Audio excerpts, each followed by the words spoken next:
안녕하세요. 번번한복독바입니다. 구독과 좋아요, 알림 설정, 회원가입 부탁드리겠습니다. 일본은행이 이번 달 금리를 인상을 할 것인지에 대한 이 관심 계속해서 커지고 있죠. 그러나 엔달러가 한 달 내 최저를 찍는 엔저 현상이 계속해서 벌어지고 있습니다.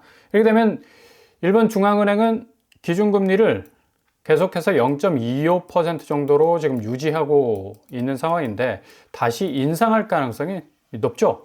2016년 이래로 마이너스 금리로 계속해서 2024년까지 왔었는데 0.1% 인상했다가 0.25%까지 인상 수순을 밟았던 그런 전례가 있기 때문에 이번 달 1월에 엔캐리 청산을 동반할 수 있는 일본의 기준금리 인상은 아마 금융시장의 태풍의 눈이 될 가능성이 아주 높습니다. 특별히 나스닥에 묻혀있는 이 엔캐리 자금 자체가 갑작스럽게 청산이 되어버리면 이 금융시장 자체가 완전히 박살날 가능성이 상당 부분 많을 수 있는 그런 리스크가 등장할 수가 있겠죠. 전문가들은 일본은행이 금리를 0.5% 정도로 인상할 가능성이 있다. 그 시점이 1월일지 3월일지 의견이 갈리고 있지만 1월 인상 전망이 굉장히 많다는 얘기죠. 그래서 우에다 가조 일본은행 총재 역시도 지금 금리 결정 회의에서 금리 인상에 대한 카드를 만지작거리고 있다는 얘기입니다.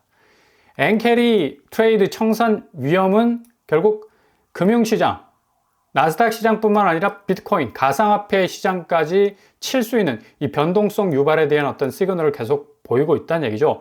도널드 트럼프 대통령이 1월 20일 오늘 날짜 취임식을 하게 되는데 행정부가 완전히 바뀌게 되면서 금융시장도 상당 부분 기대감이 높아지고 있고요. 가상화폐 시장도 자기 이름을 딴 트럼프 밈코인을 등장시킬 정도로 가상화폐 시장에 대한 어떤 푸시를 계속해서 해주고 있는데 이 복병, 엔캐리 트레이드 청산이 갑작스럽게 진행이 되면 그냥 금융시장 자체가 완전히 와르르 무너질 수 있는 가능성이 충분히 많다는 얘기죠.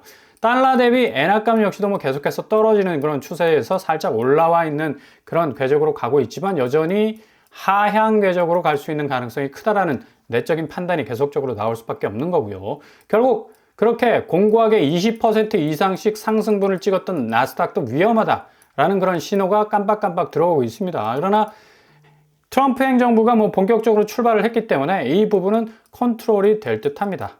아무리 일본 중앙은행이 자국의 금리 인상을 통해서 엔화의 가치를 끌어올리려 해도 이게 또 외교적인 부분하고 또 연결이 돼 있기 때문에 갑작스러운 어떤 엔캐리 청산 트레이드에 대한 어떤 이 리스크를 끌어올릴 만한 그런 요소를 충분히 트럼프 정부에서 컨트롤을 할 것으로 예상도 되고요. 작년 2024년 8월 달에 이런 어떤 엔캐리 트레이드 청산 굉장한 어떤 금융시장에 이 태풍이 됐죠. 결국 거의 4% 이상씩 떨어지는 이 주가 때문에 휘청거릴 정도로 블랙 먼데이라는 그런 말이 아주 오랜만에 등장하는 그런 어떤 시련을 겪기도 했는데요.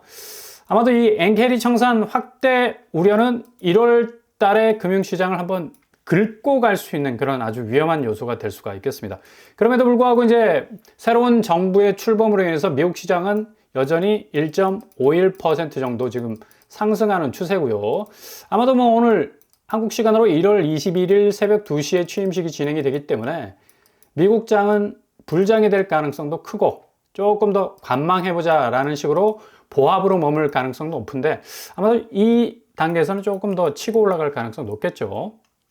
애플이나 엔비디아, 마이크로소프트, 아마존, 메타, 테슬라, 구글, 알파벳, 브로드컴, 커스코 역시도 모든 종목들이 지금 뻘겋게 달아오르고 있는데 오늘 21일 새벽장이 어떤 식으로 진행이 될 건지 엔캐리 트레이드 청산에 대한 어떤 공포감이 기본적으로 깔려 있기 때문에 그렇게 큰 상승은 이루지 못할 거라는 비관적 전망도 나오고 있습니다.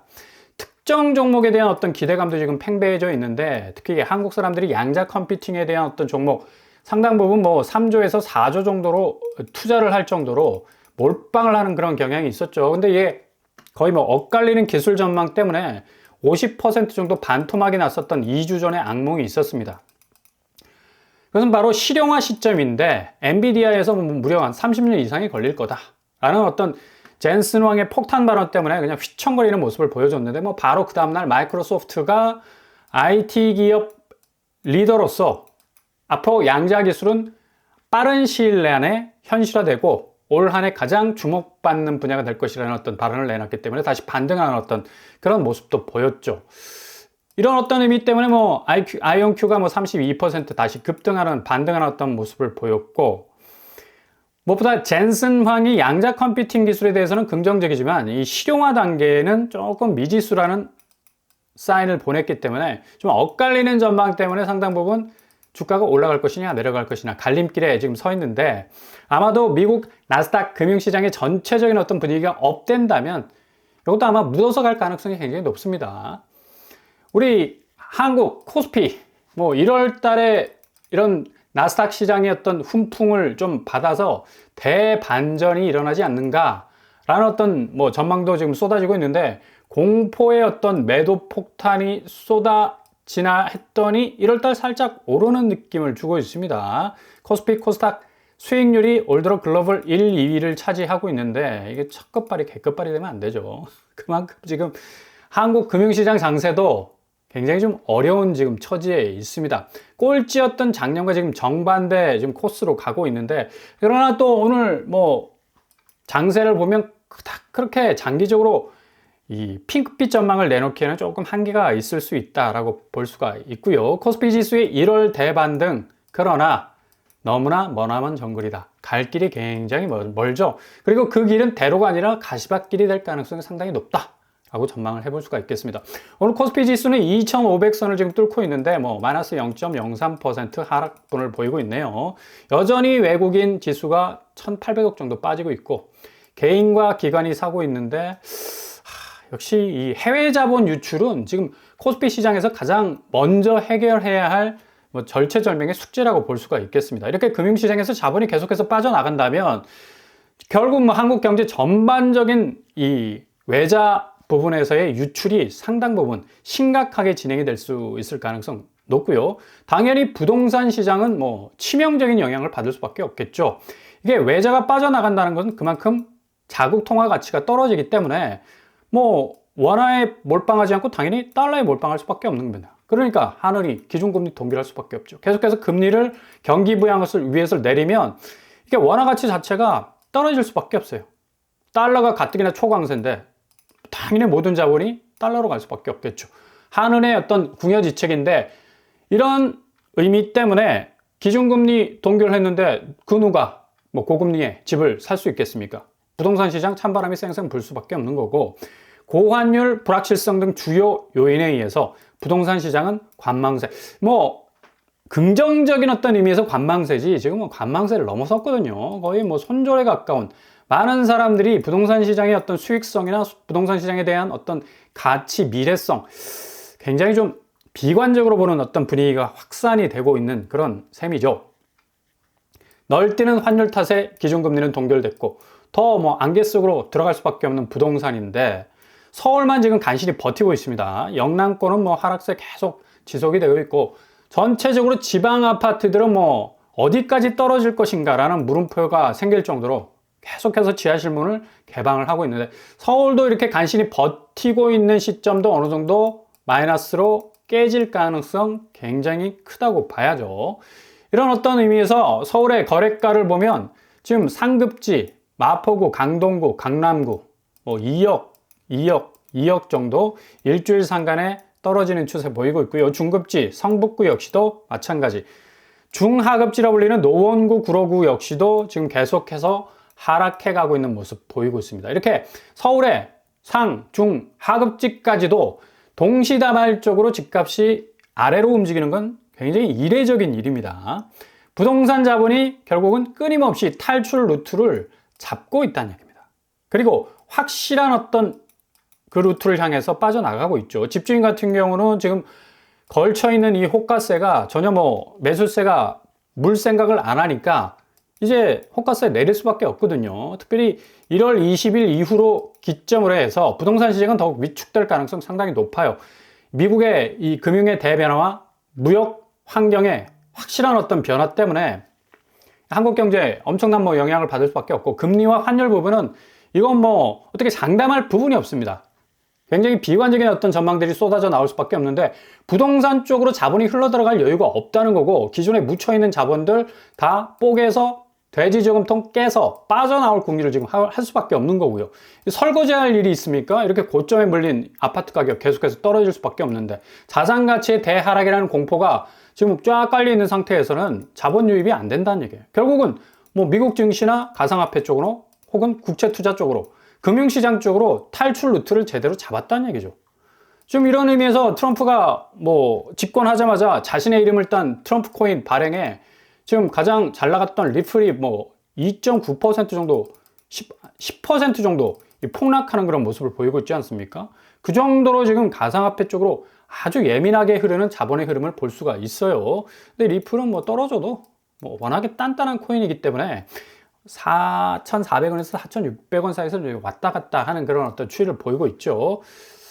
메이드 인 USA 코인 전략 비축, 전략 자산 비축이라는 어떤 새로운 명제를 트럼프 대통령이 지금 밀고 나가고 있기 때문에 비트코인 거의 뭐 한 80% 이상을 더 사들일 가능성 아주 높고요. 지금 뭐 20% 정도밖에 우리가 비축하지 못했다라는 어떤 의견들이 나오기 때문에 비트코인 가격은 계속해서 올라갈 가능성 높고 이게 비트코인에 한정돼 검토됐던 미국의 전략 자산 비축 가상화폐가 이른바 메이드 인 US 코인으로 확대할 가능성 높다. 그러니까 리플과 솔라나 지금 트럼프 코인이 이 솔라나와 함께 솔라나 기반의 시스템에서 지금 나온 코인이기 때문에 솔라나가 많이 좀 오른 그런 측면도 있고요.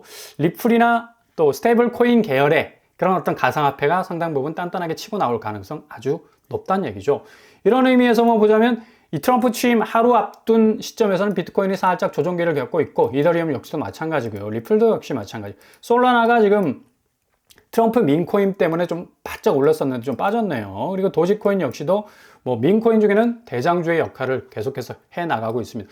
아무튼 1월은 가상화폐가 상당 부분 비트코인이나 알트코인 강세를 보일 가능성 높다는 얘기죠. 이렇게 확실한 자산이 우회적으로 빠져나가는 루트가 이전에는 없었는데 선택지가 너무나 선명한 거야. 그러니까 부동산 시장에서 자금이 유입도 안 되고 유출도 안 되고 결국 모든 부동산 안에 묶여 있었던 돈들이 이렇게 금융시장으로 빠져나가는 그런 이 대전환점이 이루어지고 있다는 얘기입니다.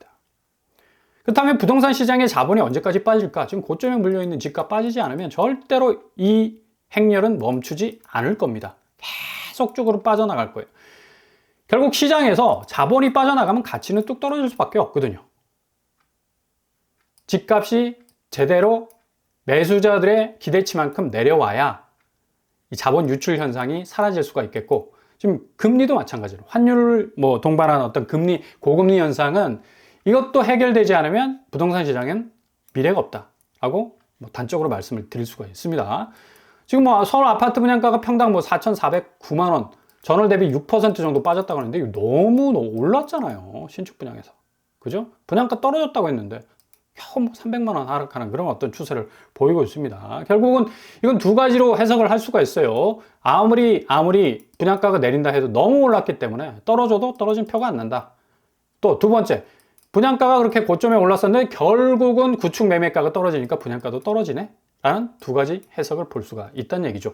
결국 부동산 시장은 고점의 집값이 뭐 지표로만 빠지는 게 아니라 체감적으로 이 정상적 집값의 궤적까지 좀 내려와줘야 매수세가 비로소 움직일 수 있는 정상적인 시장이 될 수가 있습니다. 2025년은 확실하게 부동산 시장은 지금 비정상적인 상황이다 라고 말씀을 드릴 수가 있겠고요. 송파구 지금 한 달간의 거래를 봐도 잠실주공 5단지가 7억 정도 빠지고요. 파크리오 역시도 4억 2천 정도 빠지고 있습니다. 송파 파인타운 3단지 역시도 3억 이상 빠지고 있죠. 송파구가 어찌 보면 서울의 집값의 풍향계가 될 수도 있고 강남과 강북, 비강남권을 좀 연결해주는 브릿지 역할, 가교 역할을 하는 집값의 어떤 포지션인데 확실히 하향세를 보이고 있다는 걸 보여주고요. 가장 회전율이 높은 노원구 역시도 지금 현대아파트 4억 이상, 대림아파트 3억 이상, 상계주공 5단지 3억 이상 빠지고 있습니다. 상계주공 5단지 3억 2천 정도 빠지고 있네요. 이렇게 노원구 회전율이 굉장히 높았고 갭투자의 어떤 그 쏠림 현상이 있었던 이런 곳도 지금 확실하게 동반해서 같이 하락하고 있는 추세를 보여주고 있죠. 심지어 은행에 지금 대출 빗장이 열려서 상반기에 부동산 시장이 다시 살아나지 않을까라는 그런 전망도 있지만 이런 이 대출 전망들이 지금 미정인 상태가 굉장히 많습니다. 왜냐하면 국토부가 정책 대출로 쏟아내는 어떤 버팀목 대출이나 디딤돌 대출에 대한 한 55조 정도 되죠. 이걸 풀려고 해도 지금 상황에서 은행이 작년에 너무 오버해서 4조를 넘겼다고 하죠. 오버해서 대출을 내줬기 때문에 페널티를 가해야 된다는 그런 어떤 이 의견들이 팽팽히 맞서고 있습니다. 그래서 4대 시중은행, 국민, 신한, 하나, 우리 지난해 가계대출을 9조 3천억 늘리겠다고 했지만 실제로는 13조까지 내줬다는 얘기죠. 그렇다면 올 한 해 대출도 빚장이 풀렸다고 하지만 여전히 규제 속에 묻힐 가능성 상당히 높다는 얘기입니다. 결국 부채 증가세가 어떤 방향으로 갈 것인가? 조금 더 타이트하게 갈 것이다. 뭐 총량제가 다시 리셋이 돼서 가계부채가 다시 늘어날 가능성 높다라고 하지만 아니란 얘기죠. 아무리 시중은행 금리 하향으로 가도 지금 대외 변수가 막강하게 쓰나미처럼 몰려오고 있는 상황에서 그냥 무작정 시중은행이 대출 금리 또 조정하고 대출 규모 확대하는 그런 어떤 방향은 제지될 수밖에 없다는 얘기다. 그리고 부동산 시장은 금융시장과 어느 때보다 결착 관계가 커서 부동산 시장은 금융시장의 여파에 의해서 휘청거릴 가능성이 굉장히 높습니다. 그러니까 이런 이모저모 동서남북 부동산을 둘러싼 모든 금융 변화와 경제 변화, 돈의 흐름들이 이전과는 완전히 색깔이 다른 어떤 이 존재감을 주고 있기 때문에 확실히 앞으로의 집값 추이는 우리가 이전에 전혀 경험하지 못했던 대변화, 대조종장, 정말 하락 양상을 고스란히 보여줄 겁니다. 잘 관찰하시면서 틈새를 노리신다면 아주 저점에 정말 주었다라고 말을 해도 될 정도로 그 정도로 저점에 진입할 수 있는 기회가 분명히 여러분에게 찾아올 겁니다.